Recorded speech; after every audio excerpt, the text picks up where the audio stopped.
Je vais vous présenter les arguments scientifiques des deux côtés, comme le pape Pie XII a appelé qu'on va présenter les pros et les cons de la théorie de l'évolution. Et c'est l'agenda d'aujourd'hui que j'ai prévu. D'abord, je vais présenter le concept de l'évolution, la définition scientifique, et ensuite, je vais vous mener sur une recherche pour des preuves, parce que tout ce qui réclame d'être scientifique doit être observable. Il faut des preuves. Et nous allons par différentes régions, différents sujets scientifiques. Et ensuite, dans l'après-midi, je vais vous présenter les preuves de l'originalité des espèces. Alors, je commence avec la première page du livre The Origin of Species, qui était publié il y a 150 ans environ par Charles Darwin. Et ce livre a changé le pensée de l'élite intellectuelle et des scientifiques dans tout le monde. Et le concept principal est exprimé par cet arbre de la vie.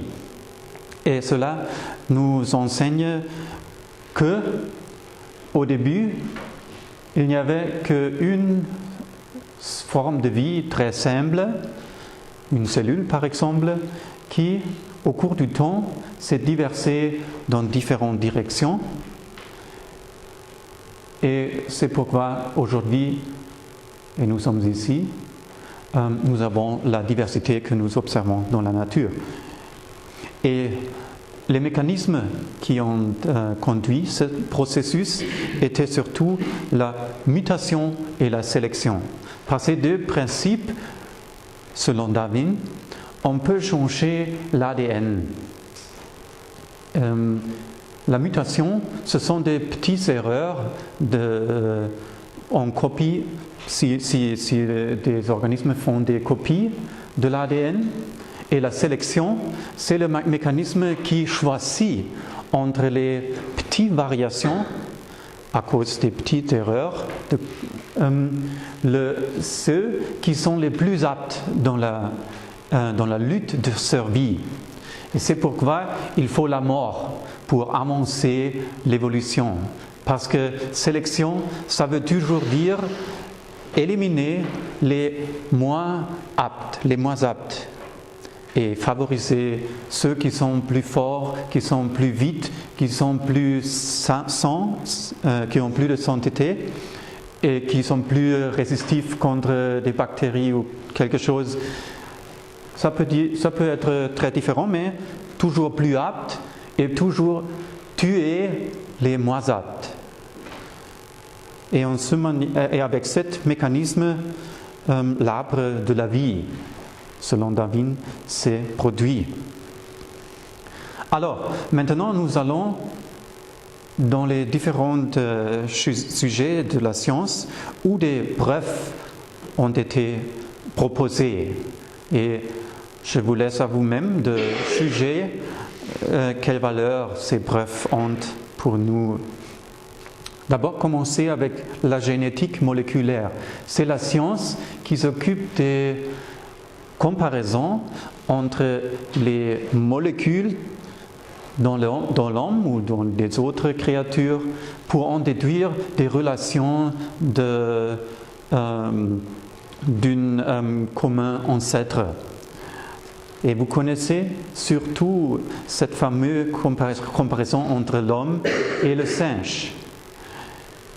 Quand j'étais à Kenya et j'ai visité le musée de l'histoire naturelle, on nous a montré beaucoup de prétendus ancêtres de l'homme.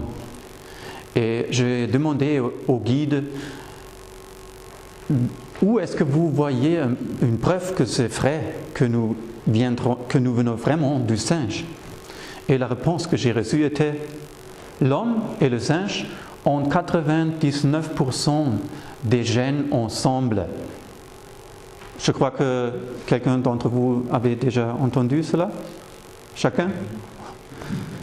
Et si on entend cela, au premier moment, on ne sait pas qu'est-ce qu'on peut répondre à ça, parce que cela est très fort, un argument presque impossible de réfuter, mais seulement au début. Je vais vous présenter les objections. Objection numéro 1. C'est logiquement impossible de conclure de similarité de descendance. Ce sont des catégories totalement différentes. Il y a beaucoup d'exemples dans la nature et bien sûr dans la technique humaine que beaucoup de parts sont similaires dans différents objets et on ne conclut jamais que cela vient de descendance. Par exemple, les transistors ici et dans cet ordinateur et les transistors dans le réfrigérateur sont totalement pareils, mais personne ne dira c'est parce que le réfrigérateur est provenu par évolution de l'ordinateur ou vice-versa. C'est ridicule naturellement. Et dans la nature, nous avons beaucoup d'exemples des organes très compliqués qui sont partagés par des espèces différentes. Personne ne dira, par exemple, que le pic est descendu du cochon de terre ou du fumilier ou du pangolin. Et cependant, toutes ces espèces ont une tongue avec un mécanisme qui le permet d'étendre le tongue. Et le tongue a un pot avec une substance qui peut fixer les œufs des bactéries et des insectes qui sont difficiles à atteindre, mais avec ce mécanisme merveilleux, c'est possible. Si on regarde seulement cet organe, on devrait conclure naturellement il y a une relation de descendance directe, mais ce n'est pas le cas, évidemment. Alors, en principe, cela suffit pour réfuter l'argument avec la similarité entre l'homme et le singe. Parce que même si la similarité génétique était 100%, nous savons bien sûr qu'il y a beaucoup de différences entre l'homme et le singe. Et je vais vous donner quelques citations de la littérature scientifique sur cette observation que des comparaisons entre les ADN et des protéines, des autres molécules très compliquées, très souvent donnent des relations de descendance qui sont évidemment fausses.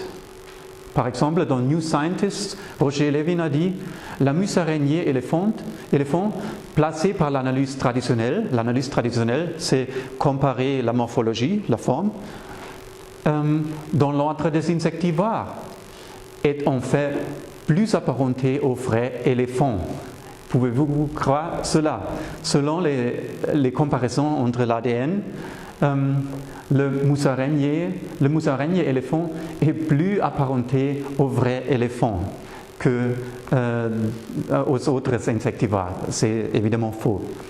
Les vaches sont, selon les ADN, plus proches des dauphins qu'elles ne le sont des chevaux.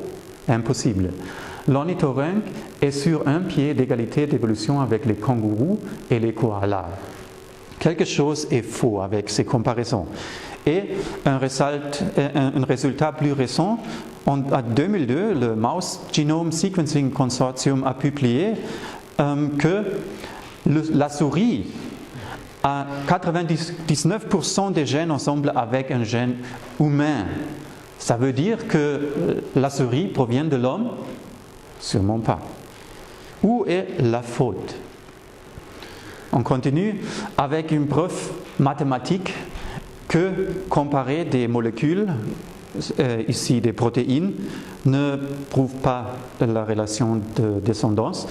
C'est une étude de Mouchegian publiée en 1998 où il a comparé 36 protéines, groupes de protéines qui sont présentes dans l'homme, dans la mouche, dans le ver et dans le levure.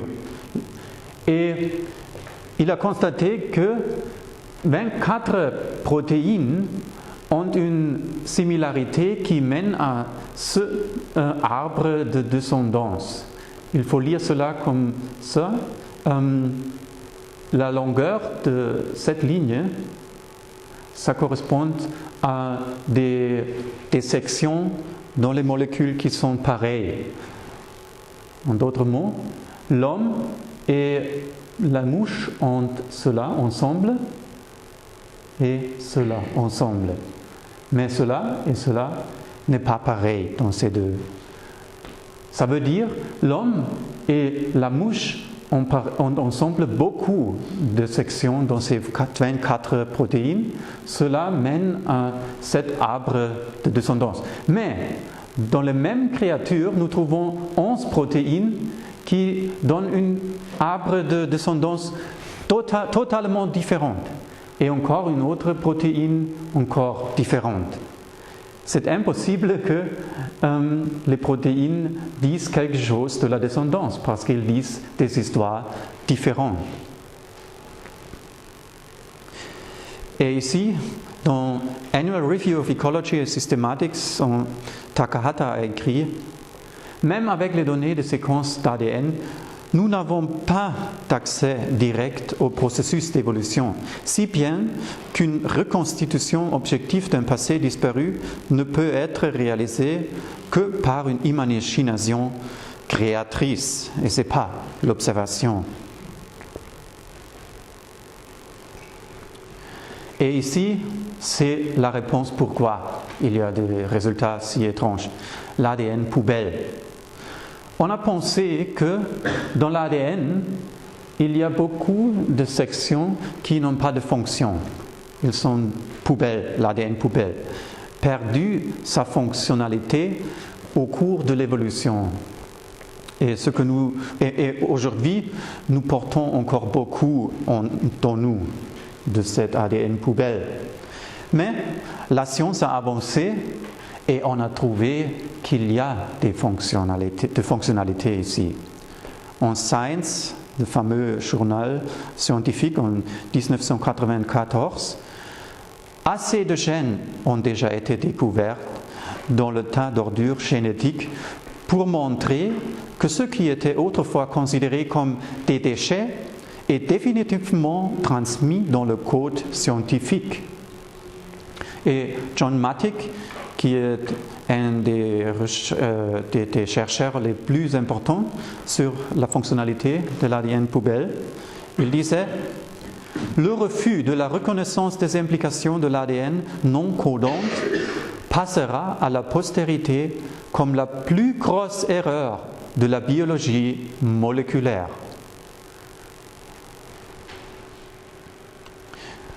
Et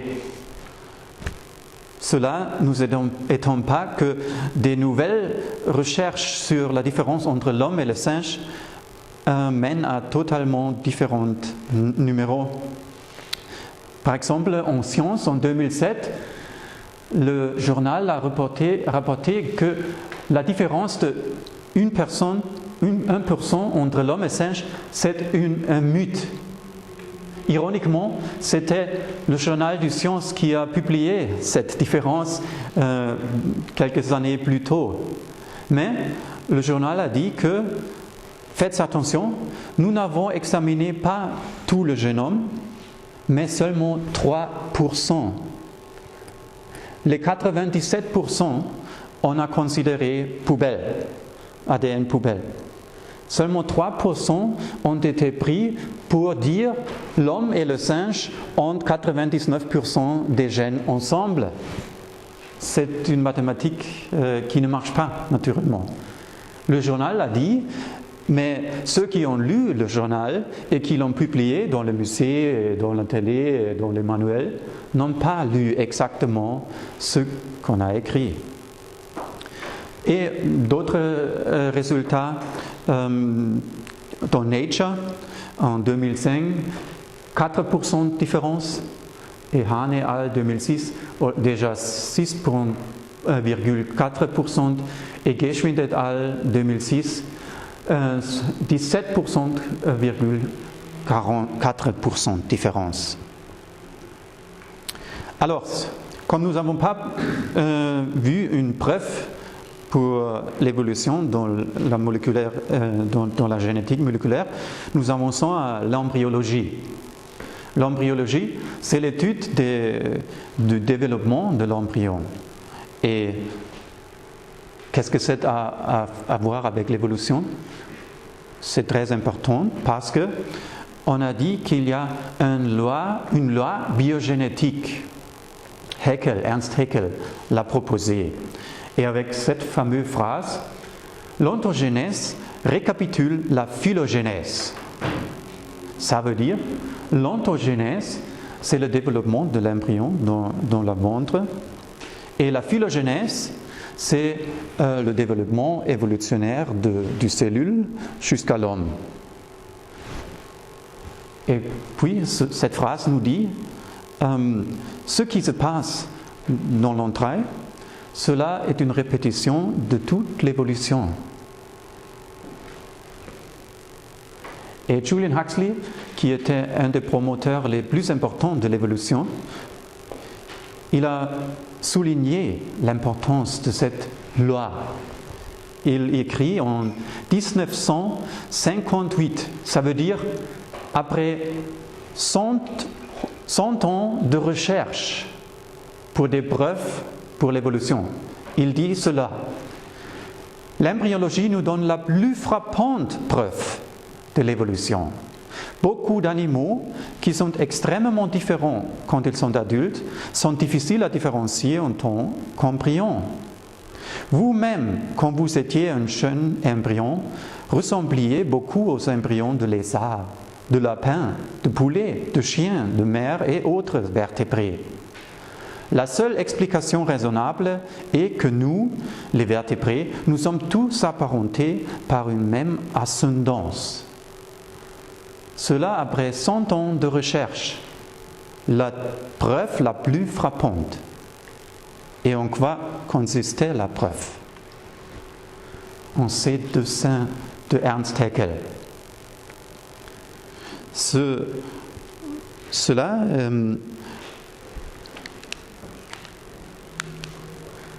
explique la loi biogénétique. Il faut le lire comme ça.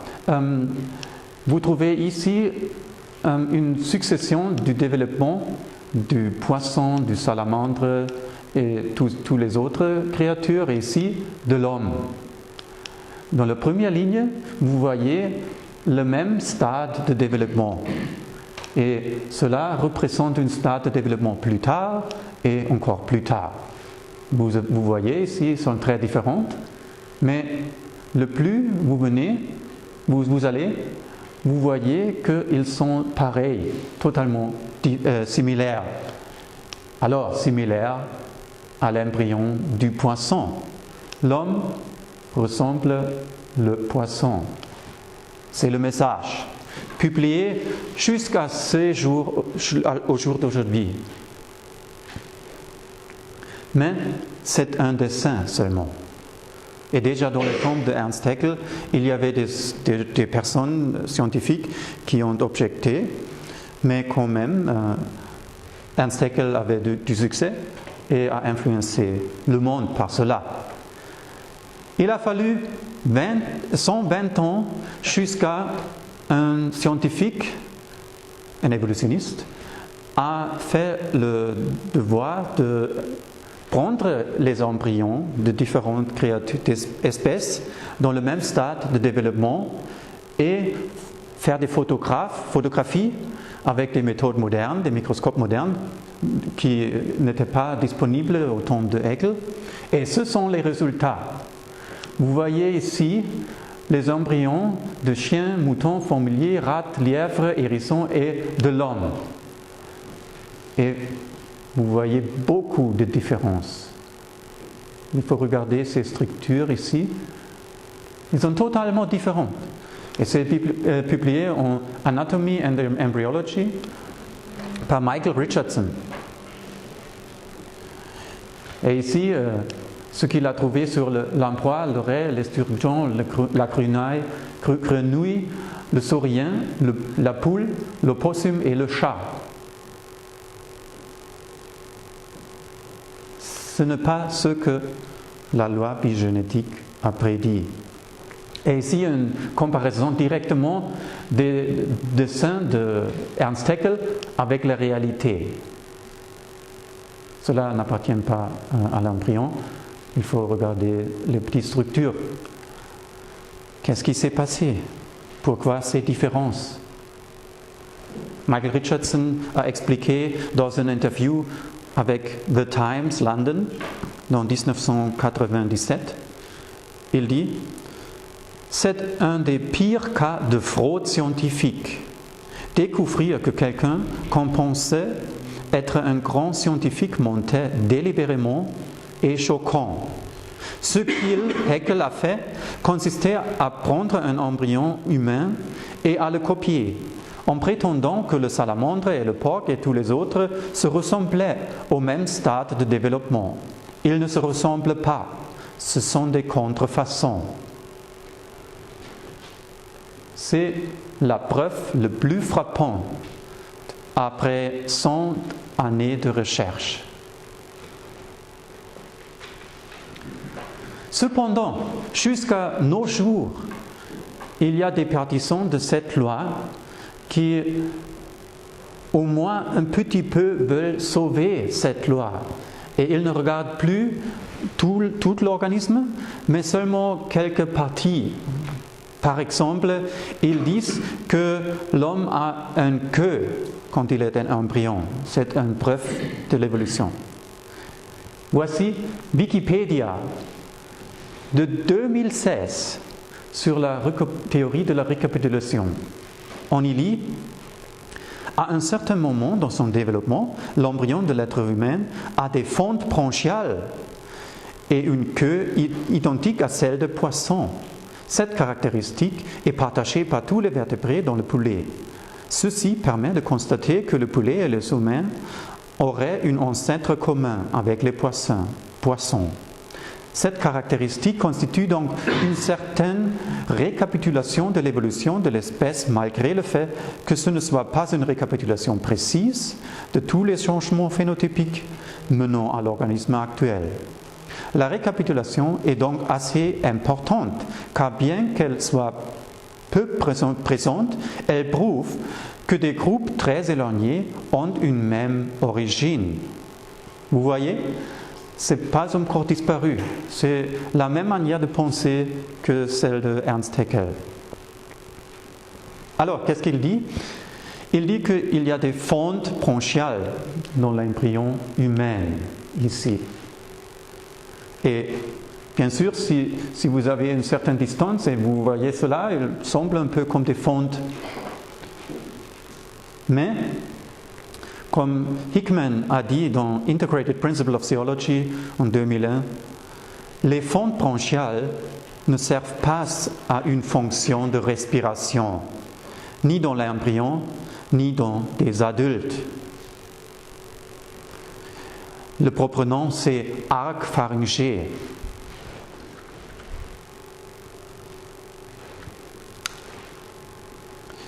Et qu'est-ce que ce sont les arcs pharyngés? Qu'est-ce que la fonction? Nous lisons Langmann's Medical Embryology, un manuel.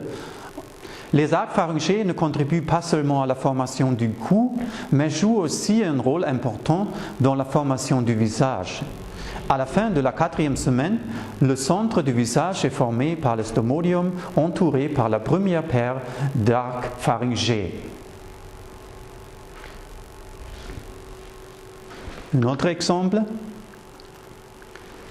la queue. Vous voyez ici cette structure dans l'embryon qui pourrait ressembler un peu à une queue.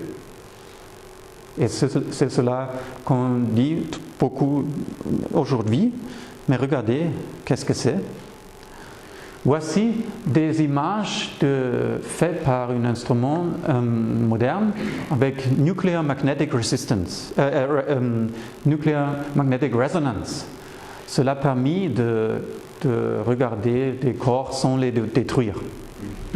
Et ici, c'est le développement de l'embryon humain.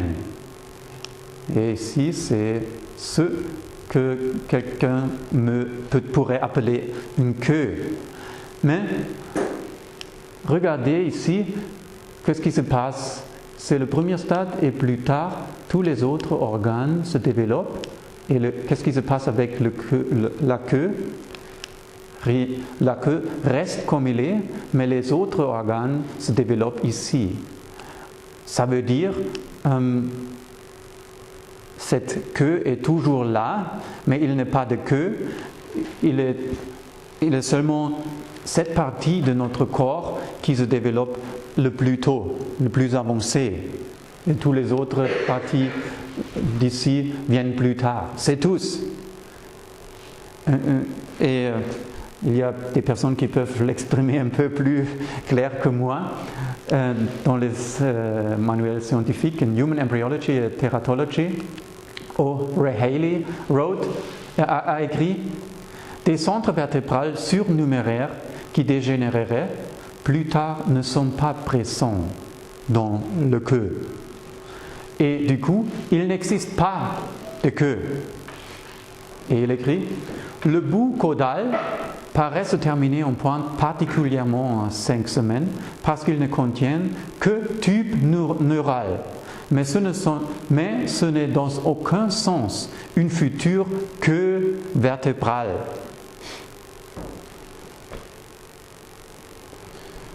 Et encore une autre citation de Kiernan in the manual Bars, The Human Nervous System and Anatomical Viewpoint. Plus en direction caudale, la moelle épinière est formée par neurulation secondaire, ce qui est la coalescence des vésicules chaînes. Les vésicules sont dérivées de l'éminence caudale, un amas de cellules pluripotentes localisées dorsal au coccyx développant. Ça veut dire le queue et la structure dont le corps prend les cellules pour former les autres structures. C'est tout, ce n'est pas une queue.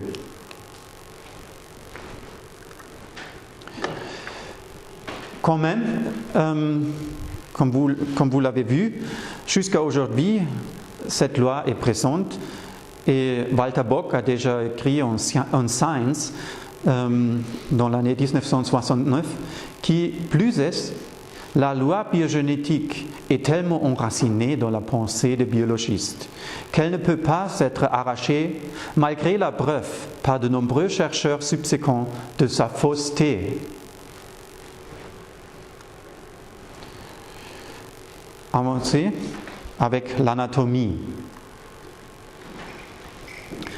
Un autre scientifique allemand, Wiedersheim, a proposé que dans le corps humain, vous trouvez 100 organes rudimentaires. Un peu pareil à l'ADN poubelle, vous trouvez aussi, selon Wiedersheim, des organes qui ont perdu leur fonction, totale ou partielle. Mais comme chez l'ADN poubelle, on a découvert des fonctions. Par exemple, l'appendice.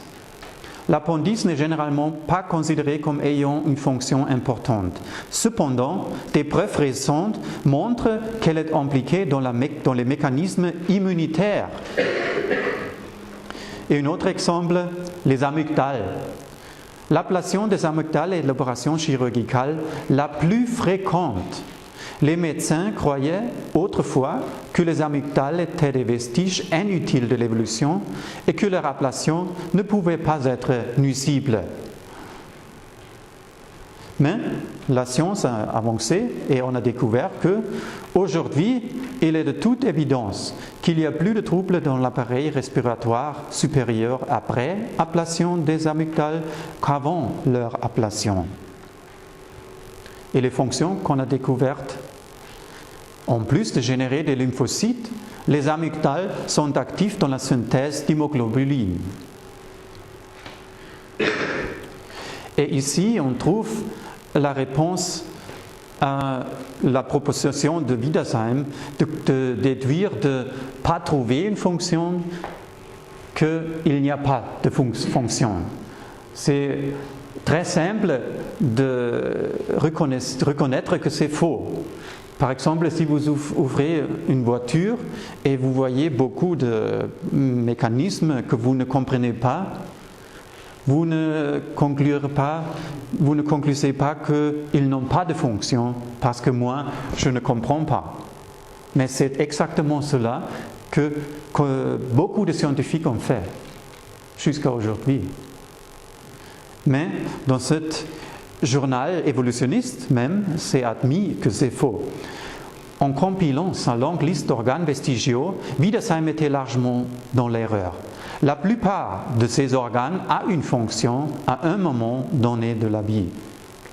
Au fur et à mesure de l'accroissement de nos connaissances, cette liste s'est réduite.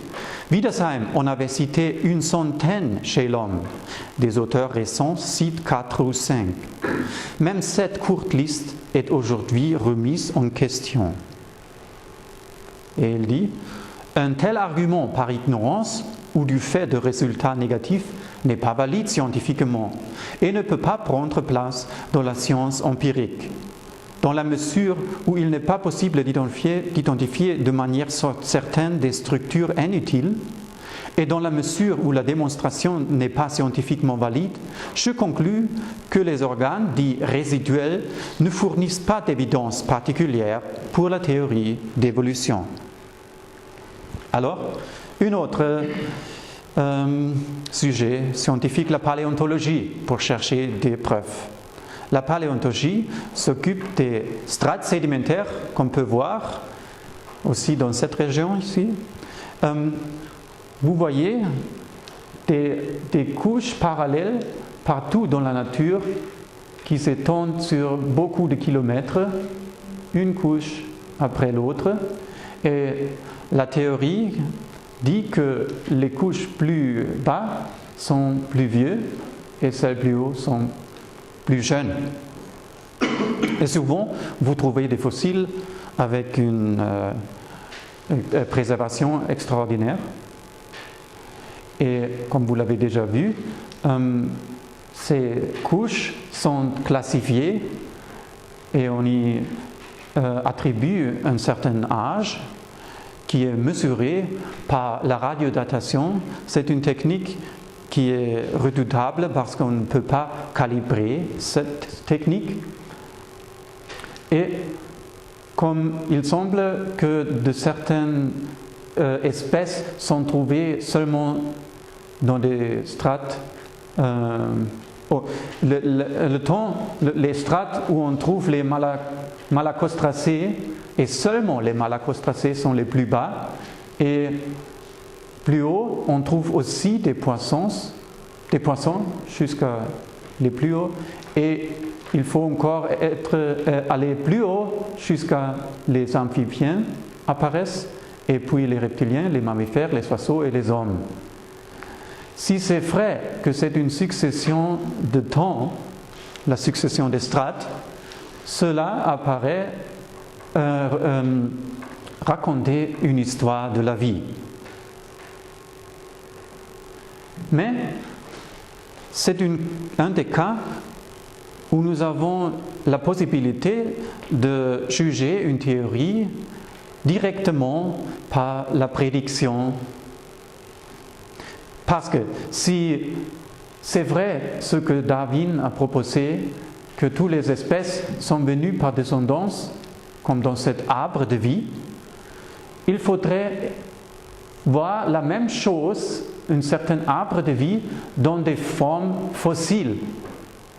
Parce que si on trouve des fossiles en eau, ils seraient plus jeunes et plus bas, plus vieux, mais il faudrait que ces fossiles sont toujours plus similaires. On devrait voir une convergence dans la forme des fossiles. Alors, essayons. Qu'est-ce qu'on voit dans les fossiles? On voit ça. Des structures parallèles.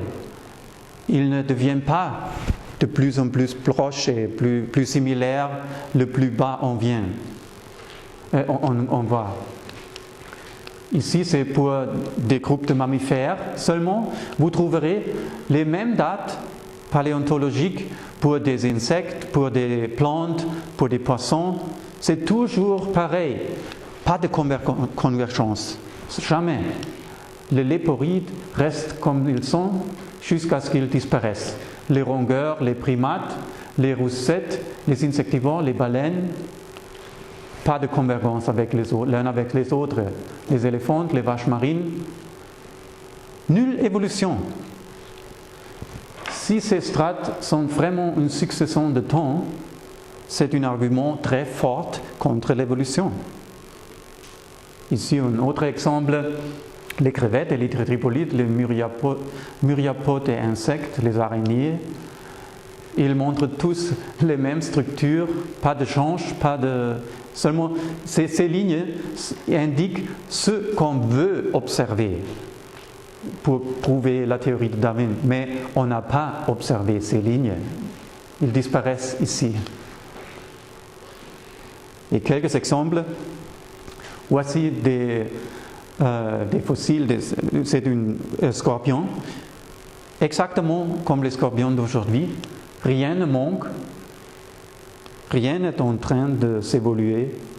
Cette grappe, exactement comme aujourd'hui. Cette feuille d'érable, ici en pierre, ici actuelle.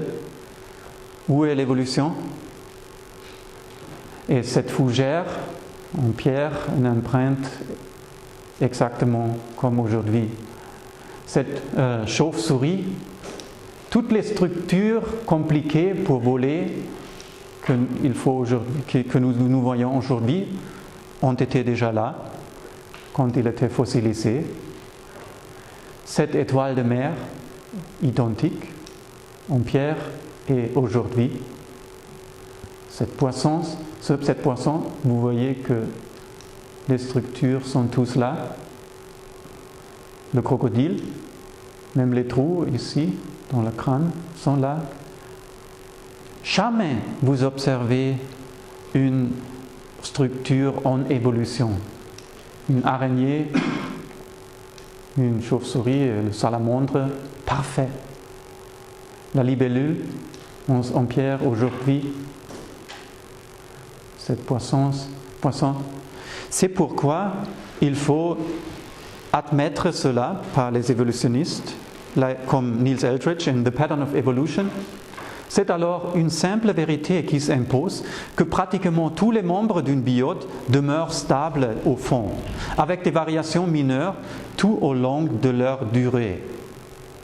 Et Mark Ridley, qui est un élève de Richard Dawkins, a dit en New Scientist: en tout cas, aucun véritable évolutionniste, qu'il fût gradualiste ou ponctionniste,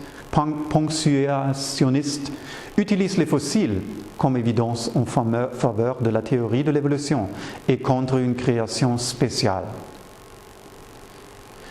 La paléanthropologie est un sujet spécial de la paléontologie parce qu'il s'occupe des fossiles du Saint-Jean, la recherche pour le Saint-Jean. Et beaucoup d'attention est donnée pour ces résultats. Vous connaissez Lucie et les autres candidats pour être un Saint-Jean, mais il y a beaucoup d'autres qui ont eu beaucoup d'influence sur la culture, sur la manière comment les gens que vous trouvez dans les rues s'interprètent eux-mêmes, qu'est-ce qu'ils sont. Voici l'homme néandertal. Si vous demandez quelqu'un, vous connaissez l'homme néandertal? Oui, naturellement, chaque enfant va vous dire que c'est le Saint-Jean dont nous sommes venus. Et qu'est-ce qu'il y a avec cette histoire de l'homme de Néandertal? Il était trouvé par Marcelin Boule, pas seulement par lui, il y a la première fois en Allemagne, mais l'exemplaire avec la plus grande influence était celle de Marcelin Boule. Marcelin Boule a fait une reconstruction qui a servi pour modèle pour 7 dessins qui étaient publiés dans les journaux. Et on a dit que c'est une représentation scientifique de notre ancêtre au début du XXe siècle. Pour 50 années, cela a été traité comme valide science. Mais Schrief écrit sur cela. Marceline Boule croyait que la bête marchait avec des genoux tordus et une démarche traînante, la tête tendue en avant, reposant sur une petite encolure, ses gros orteils retournés vers le côté comme chez les chimpanzés. Après 50 ans, des scientifiques ont fait ce qu'il faut toujours si on veut faire vraie science. La science consiste en observation et répétition. Si vous ne pouvez pas répéter un résultat, ce n'est pas de science. Il faut toujours la répétition. Mais il a fallu 50 années jusqu'à un autre groupe scientifique a fait cela et réexaminer la reconstruction de Marceline Boule de cet exemplaire de squeletton de Néandertal. Et le résultat était cela, publié en Scientific American en 1979. Pour résumer, Boule et des autres ont été trompés. Les hommes de Néandertal n'étaient pas moins humains que l'homme moderne. Il est maintenant établi qu'ils avaient les mêmes aptitudes de posture, la dextérité manuelle et la portée et les caractéristiques du mouvement que l'homme moderne. C'est l'homme moderne, c'est l'homme de Néandertal. Volkov, qui est un des chercheurs les plus importants sur l'anthropologie, a écrit dans Race and Human Evolution: les hommes de Néandertal ont des arcades sourcilières beaucoup plus larges que les Européens de notre temps, et celles-ci sont étendues de manière continue à travers le front. Or, un nombre considérable d'aborigènes d'Australie actuellement vivants disposent de larges arcades sourcilières développées de manière continue. Cette caractéristique les rendrait-il plus primitifs que les Européens? Cela rend-il moderne l'homme de Néandertal? Ça veut dire l'homme de Néandertal est seulement une variation de l'homme. Comme aujourd'hui, nous avons différentes variations de l'homme. Le chinois est différent des Européens, des Yanomami, des Esquimaux. Et ce sont des variations, mais ce sont tous des hommes. Et le Néandertal est une autre variation. 100% homme. Aujourd'hui, on dit Homo neanderthalensis, pas Saint-Jean. Cela a changé. Et Weniger a dit, qui est le directeur du musée Néandertal en Allemagne, écrit récemment: pour le moment, personne n'a été capable de montrer quel avantage pour la survie était offert par un large nez, l'imposante arcade sourcilière, les variations de l'occiput ou l'absence de menton. Peut-être cela est-il dû au hasard, parce que les populations de Néandertaliens étaient très petites et isolées encore et toujours. C'est une autre explication pour les petites différences qui n'est pas évolutionniste. Et c'est une reconstruction moderne que vous pouvez voir dans le musée Néandertal d'aujourd'hui, 100% homme. Un autre candidat, le Homo erectus, Picanthropus, très fameux aussi. Et vous voyez ici une timbre de la République de Ouzbékistan de 2002. Et sur ce timbre, une image, une reconstruction de Homo erectus. Ça veut dire que cette République enseigne jusqu'à aujourd'hui que cela est notre ancêtre. Il a ressemblé cette figure. Et est-ce que c'est vrai? Nous pouvons lire dans les journaux scientifiques une autre histoire. In American Journal of Physical Anthropology de 1983, nous pouvons lire des changements dans l'anatomie locomoteur de Homo erectus à l'homme moderne étaient relativement mineurs. Et au temps d'Homo erectus le plus tôt, la taille du corps était essentiellement humaine. Et Lasker dans Physical Anthropology, l'ampleur de variation de la plupart des caractéristiques d'Homo erectus tombe parmi celles-ci de l'homme moderne. C'est la même chose qu'avec l'homme néandertal. Ça veut dire Homo erectus est 100% homme.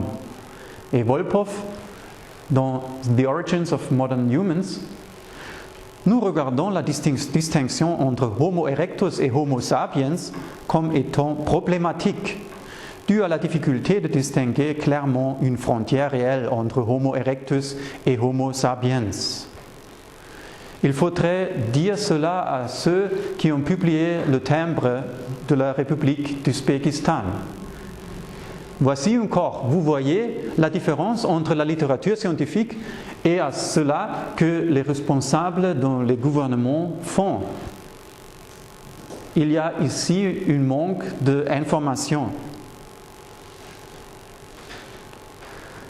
Un autre exemplaire, l'homme de Pilton.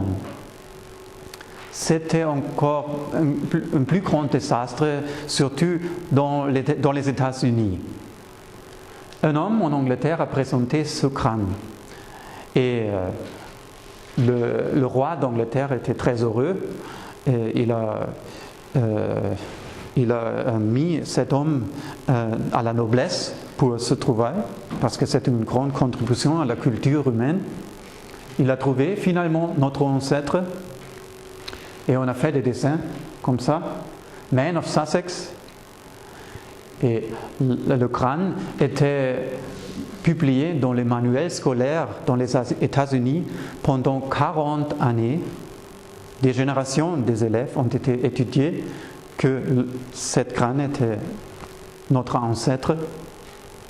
Et comme chez l'homme de Néandertal, on n'a pas fait ce qu'il faut toujours, faire une répétition, au moins une examination par un groupe indépendant.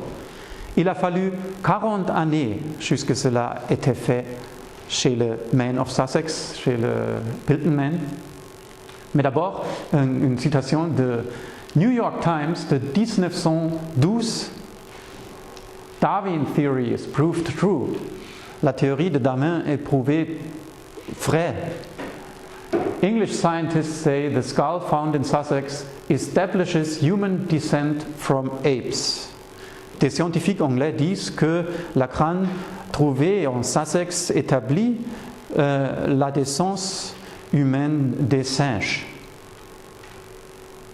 Mais après 40 ans, on a trouvé quelque chose de très surprenant. Cette crâne était une fraude. Elle était composée, le crâne était humain, le mandibule d'un orang-outan et les dents d'un chimpanzé. On avait traité les os, on les a corrodés avec une solution de fer et acide chromique pour laisser les apparaître plus vieux et on a limé les dents. Aujourd'hui, on ne le trouve plus dans les manuels scolaires. Mais pendant 40 ans, on a enseigné les élèves avec cela. Un autre, le Nebraska Man. Vous voyez ici une image dans un journal fameux. Je crois que c'était The London Times. Ici, l'histoire avec les gens dans leur travail de quotidien. Et qu'est-ce qu'on avait trouvé? Ce don. Et c'était tout. Et de ce don, on a déduit cette illustration que j'ai montrée. Et cela faut beaucoup d'expérience et beaucoup d'intelligence scientifique pour faire une telle déduction. En ce cas, il n'a duré que 7 ans jusqu'à on a examiné un peu plus proche. Et le résultat, en Encyclopædia Britannica, en 1922, une dent fortement érodée a été retrouvée dans des dépôts qui ont été datés de l'époque du Pléistocène dans une carrière du Snake Creek, Nebraska, qui a été attribuée à un singe anthropoïde. Le nom de Hesperopithèque a été suggéré. Mais des découvertes ont révélé plus tard une erreur et que le dent appartenait à un être d'un autre ordre, un animal. Ramapithèque, une autre candidate. On a trouvé ces fragments des dents et on a reconstruit une forme de V. La forme de V, l'angle ici, est caractéristique pour l'homme.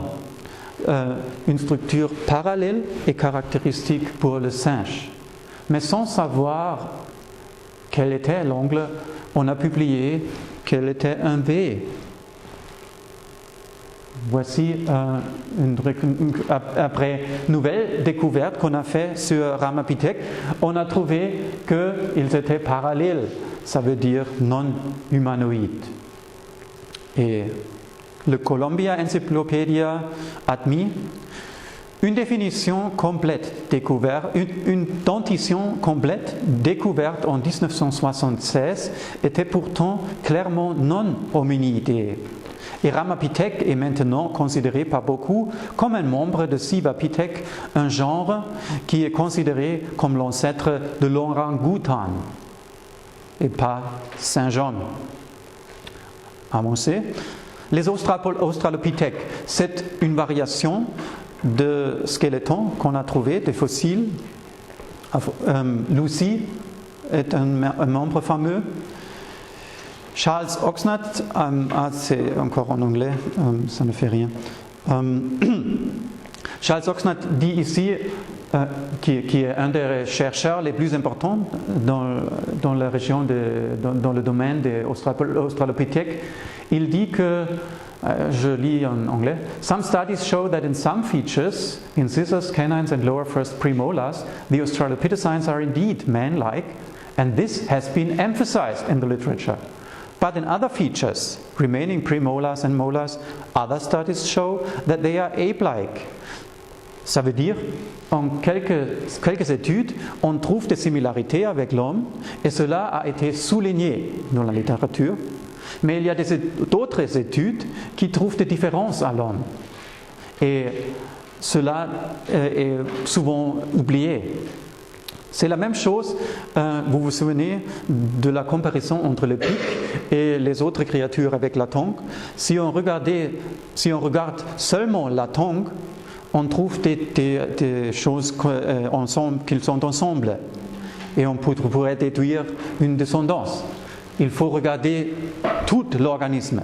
Et c'est la même chose avec les Australopithèques. Il faut regarder tout l'organisme et c'est cela. Ce que nous faisons maintenant avec cette table, c'est une sommaire des caractères communs des Australopithèques. Tous les Australopithèques ont une position des joints de coulette qui est similaire à celle de l'homme. Mais ils ont des caractéristiques qui sont similaires à celles du singe.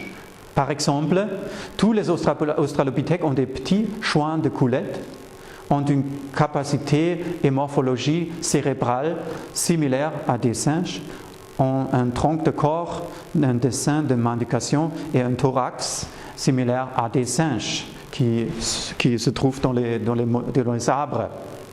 Et de plus, il y a des caractéristiques qui ne sont ni humanoïdes ni simiesques. Par exemple, une unique faculté bipède qui est différente à la faculté bipède de l'homme, des surfaces molaires augmentées, des petits incisifs et canines, un visage plat et surtout une main encrempée avec doigts courbés. C'est un indice très clair que ces créatures se trouvaient dans les arbres.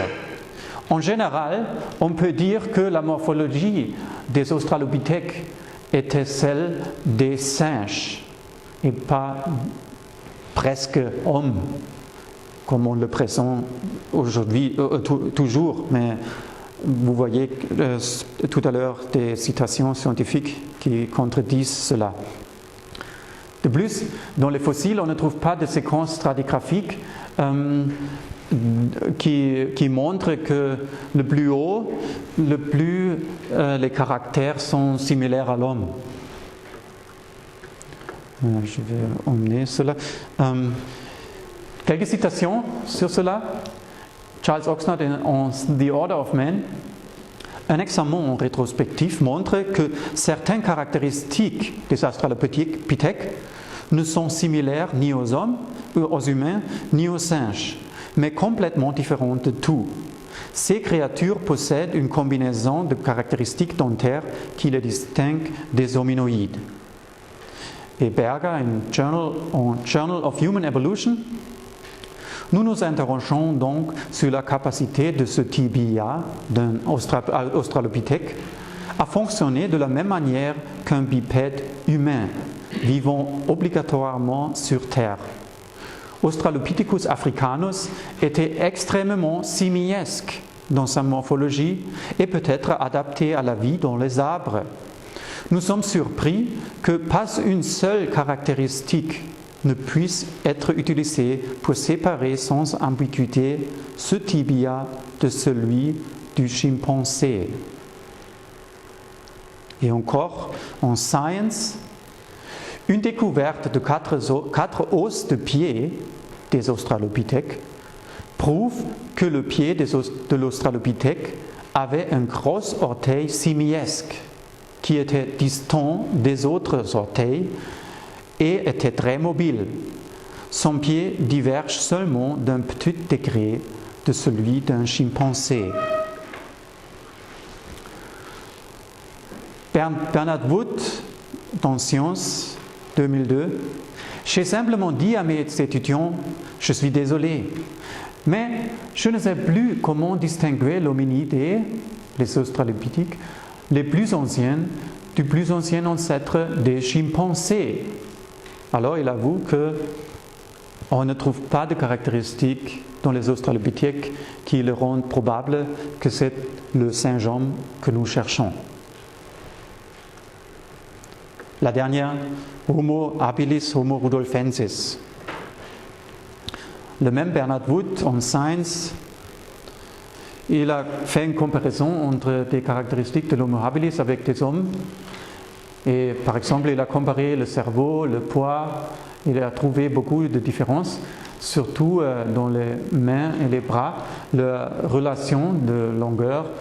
Et il a trouvé que celle de l'Homo habilis était similaire à celle des singes, mais pas à celle de l'homme.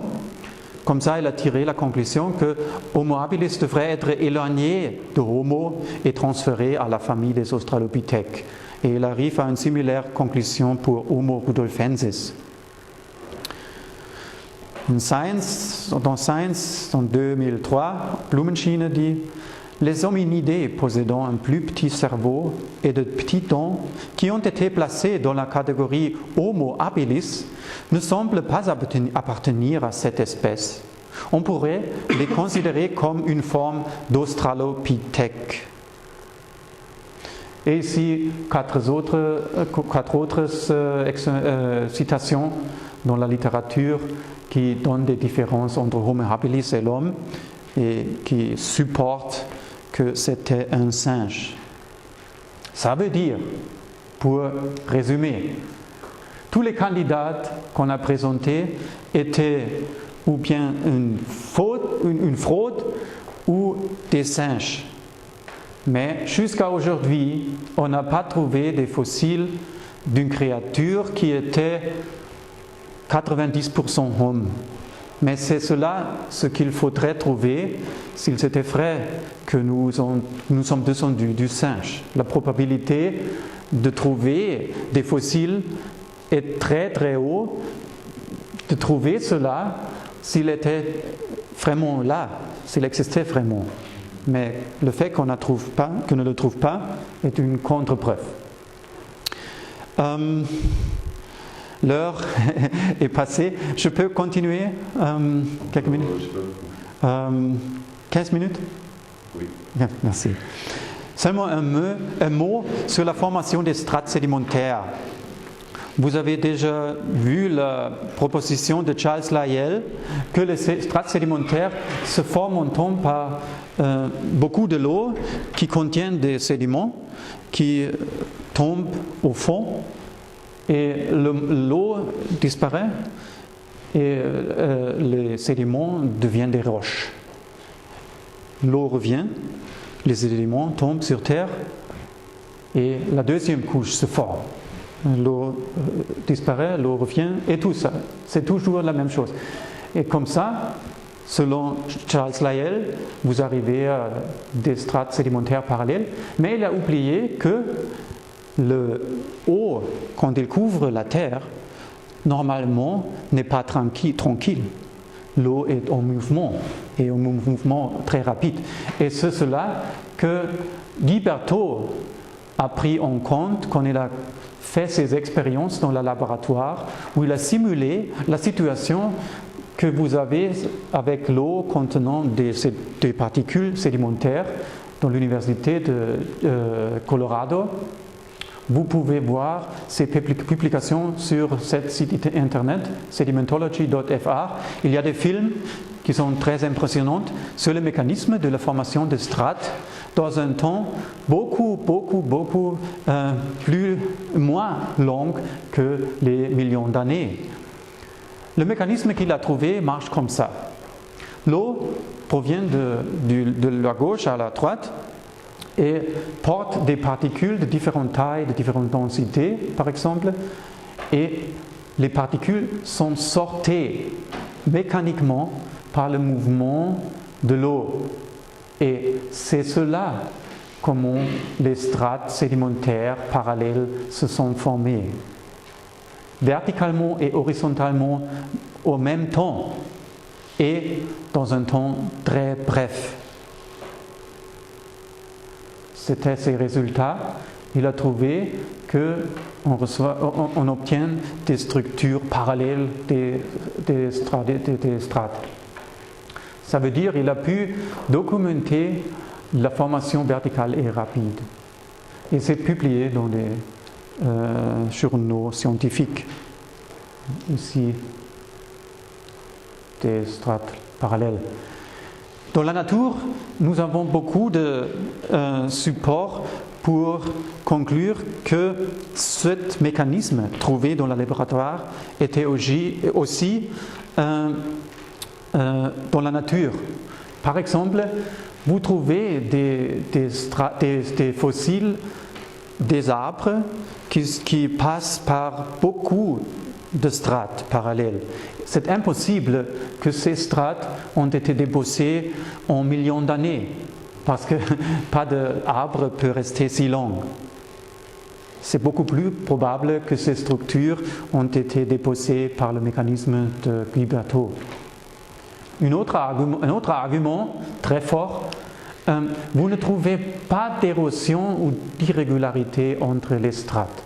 S'il était vraiment le cas que l'eau, après avoir déposé le premier strate et s'éloigner, cette surface serait exposée au soleil, au vent et toutes les autres influences. Comme aujourd'hui, vous voyez que vous avez très vite des irrégularités, comme ici. Si l'eau revenait maintenant et déposait la couche succédante, vous n'obtiendrez pas des structures parallèles, bien sûr. Comment est-ce qu'il est possible que toujours ici, vous n'avez pas des irrégularités? Cela n'est pas plausible. C'est plus possible que c'était un événement avec de l'eau mouvant, un courant très fort. Un autre argument très récent, c'était par hasard qu'un scientifique américain a trouvé des structures très inattendues dans les os de dinosaures. Elle a trouvé dans ces os qu'on a attribué l'âge de 65 millions d'années, des structures qui ne peuvent pas survivre si longtemps.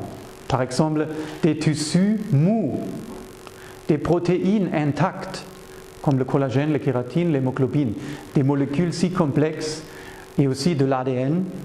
Normalement, le demi-vie de l'ADN est 500 années. Ça veut dire après 3 ou 5 000 années, rien n'est plus là pour décoder, pour analyser.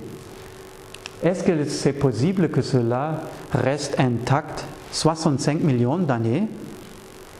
Et maintenant, des photographes très impressionnantes, c'est le tissu mou est toujours flexible aujourd'hui dans les os des dinosaures. Et j'étais un peu trop vite. Ce sont des journaux où Mary Schweitzer, cette scientifique, a pu publier ses résultats. Journal of Vertebrate Paleontology, Earth, Science, Scientific American. Très important ces journaux. Et pendant 20 ans, surtout, bien sûr, elle a été critiquée, mais elle a pu se défendre. Et maintenant, c'est établi. Si vous allez à Google et vous typez Mary Schweitzer, vous trouvez des sites internet des évolutionnistes qui admettent que c'est vrai, on trouve cela dans les os de dinosaures, qui se trouvent dans les couches sédimentaires très bas, qu'on attribue 65 millions d'années. Et ici, des vaisseaux sanguins du Tyrannosaurus rex, toujours intacts. Et à droite, des structures microscopiques extraites des vaisseaux sanguins. Le point noir ici, au centre de ces cellules sanguines, c'est le noyau que les reptiles conservent, à la différence des mammifères. Ça veut dire que ce sont des reptiles, dinosaures, et pas d'autres créatures qui ont apporté ces cellules. Tout cela nous mène à la conclusion de Guiberteau que les observations et les expériences successives montrent que le modèle stratigraphique de Steno et celle de Charles Lyell ne correspond pas aux données expérimentales parce qu'ils négligent la variable fondamentale de la sédimentologie, les courants et leurs effets dans le temps. Je conclus sur ce chapitre. La formation de strates rapides est documentée dans l'expérience et dans la nature. Et une possibilité, la succession des fossiles que j'ai montré peut possiblement être expliquée par l'écologie. Ça veut dire le plus proche une espèce vit au fond de l'océan et le moins mobile une espèce est, le plus tôt il sera enterré. Les invertébrés, les poissons, les amphibiens et les reptiles. Finalement, la génétique de population. C'est quelque chose qui nous donne vraiment des observations. Nous connaissons les résultats de faire d'un chien un autre chien, ou des oiseaux et des poissons. Il y a une variation entre une espèce, il y a la formation des races, si on veut. Et cela, on trouve toujours dans les manuels scolaires, les Darwin Finches. Et un exemplaire très important de la formation des races, c'est la formation de la résistance. Si vous jetez des insecticides sur les champs, vous pouvez voir, après un certain temps, qu'il y a quelques insectes qui ne réagissent plus sur cet insecticide. Ils sont devenus résistants. Est-ce que cela n'est pas une preuve de l'évolution? Est-ce que cela n'est pas évolution en action, toutes ces choses? Ne faut-il pas que cet insecte a évolué un organe nouveau pour se défendre contre les insecticides, ou ces plantes qui sont devenues résistantes contre le herbicide? Ce n'est pas évolution, c'est la preuve. C'est ce qu'on présente aujourd'hui comme la preuve principale pour l'évolution. Mais Pour évaluer la valeur de cet argument, il faut seulement regarder le mécanisme de la formation des races. C'est très simple. Il commence toujours par une variation, par une population variable. Cela représente les individus, par exemple, du chien. Chaque individu porte des gènes un peu différents de l'autre, mais en ensemble, ce sont tous des chiens. Qu'est-ce qu'il faut faire pour en faire une nouvelle race? La première étape est toujours la séparation. Il faut prendre un groupe et isoler ce groupe de la population totale. Et vous voyez déjà que la fréquence des gènes d'ici n'est pas nécessairement la même qu'ici. Et c'est ça qui se passe. Quand le groupe isolé n'a pas d'autre possibilité de se multiplier qu'avec les individus de ce groupe, c'est un acte de consanguinité qui n'est pas très, très bon pour la population. Vous perdez d'autres gènes, vous perdez des individus, normalement vous perdez tout le groupe, mais s'ils peuvent se établir et se multiplier, vous arrivez à une nouvelle race. Et maintenant, la chose importante pour comprendre, tous les gènes qui sont là étaient déjà présents au début. Ces processus de formation de race n'ajoutent rien. C'est l'opposé. Ils éloignent des gènes. Et pour cette raison, vous arrivez à une morphologie différente. Et cela peut même avoir la conséquence d'être résistant. Je vais expliquer si j'ai le temps, mais je crois que je n'ai pas. Quelques exemples de mutations, mais c'est seulement pour démontrer que les mutations sont toujours neutres ou négatives. Ça veut dire que vous perdez quelque chose. On a fait des expériences avec les mouches. On a essayé de recevoir des mutations positives avec de nouveaux organes, mais on n'a reçu que de destruction. Toujours la même chose. Un dernier mot à la résistance. Comment se forme la résistance? Si vous avez la possibilité de faire une race résistante, c'est toujours parce que dans la population originale, vous avez déjà eu quelques individus qui étaient résistants. Seulement en ces cas, c'est possible de former une nouvelle race qui est résistante. Ici, un individu qui est résistant contre les insecticides, les autres n'en sont pas. Qu'est-ce qui se passe? Naturellement, ils meurent. Plus tard, ils se multiplient et les individus qui sont résistants dominent la nouvelle race. Surtout après une deuxième application des insecticides. C'est si simple, mais encore, vous voyez ici, dans cette nouvelle race, vous n'avez pas ajouté de l'information génétique qui n'était pas déjà là. Vous avez seulement fait une concentration d'une chose préexistante. Finalement, aujourd'hui, nous avons quelques cas où on a examiné le mécanisme exact de ce que distingue les individus résistants des autres individus. Et je vais vous montrer l'exemple de Amaranthus hybridus. L'Amaranthus hybridus ici est une herbe et c'est une mauvaise herbe. Et les ingénieurs chimistes ont développé un herbicide nommé atrazine. Cet herbicide est construit que dans une manière qu'il s'attache aux protéines QB dans l'Amaranthus hybridus. Le protéine QB est essentielle pour la photosynthèse. Sans cette protéine, la photosynthèse stoppe et la plante meurt. C'est comment fonctionne cet herbicide. Atrazine s'attache seulement à un seul segment dans cette protéine. C'est un segment avec l'aminoacide sérine.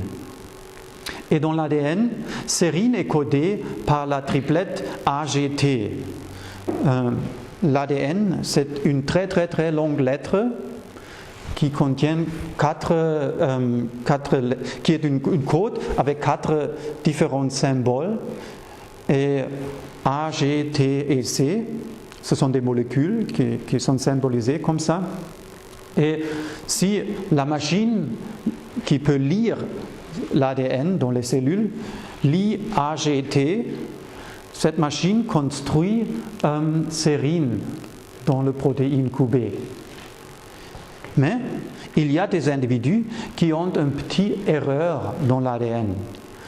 Une erreur qui ne augmente pas le contenu de l'information dans l'ADN. C'est important. Une seule mutation de point, vous changez le A en G, produit GGT dans l'ADN. Et si la machine de lire le RNA lit cela, la cellule construit glycine, une autre aminoacide, et pas sérine. Si la protéine QB contient glycine, la photosynthèse marche quand même. C'est la dernière. La photosynthèse marche quand même, mais l'atrazine ne peut pas s'attacher à glycine. Et c'est pourquoi vous avez résistance. Mais c'est important ici qu'on reconnaît que le contenu d'information n'augmente pas. Ce n'est pas un exemple de l'évolution. Ce n'est pas un nouvel organe ou fonction. Je finis par la citation de Marcel Giertych dans les proceedings d'une conférence à Rome, A Scientific Critique of Evolution, dans 2009. Tout ceci ne soutient aucunement la théorie de l'évolution. Des manuels qui parlent de la formation des races comme d'un exemple d'un petit saut évolutif. Mutation positive donnant de nouvelles fonctions ou de nouveaux organes. L'adaptation aux antibiotiques ou aux herbicides comme d'un exemple de l'évolution désinforme. Ça veut dire, nous avons traité une grande aréal d'informations où on a cherché des preuves pour l'évolution et on n'a rien trouvé. C'est maintenant un bon moment pour faire une pause et je veux continuer cet après-midi avec les preuves pour l'opposé, pour l'originalité des espèces, pour la constance de l'espèce.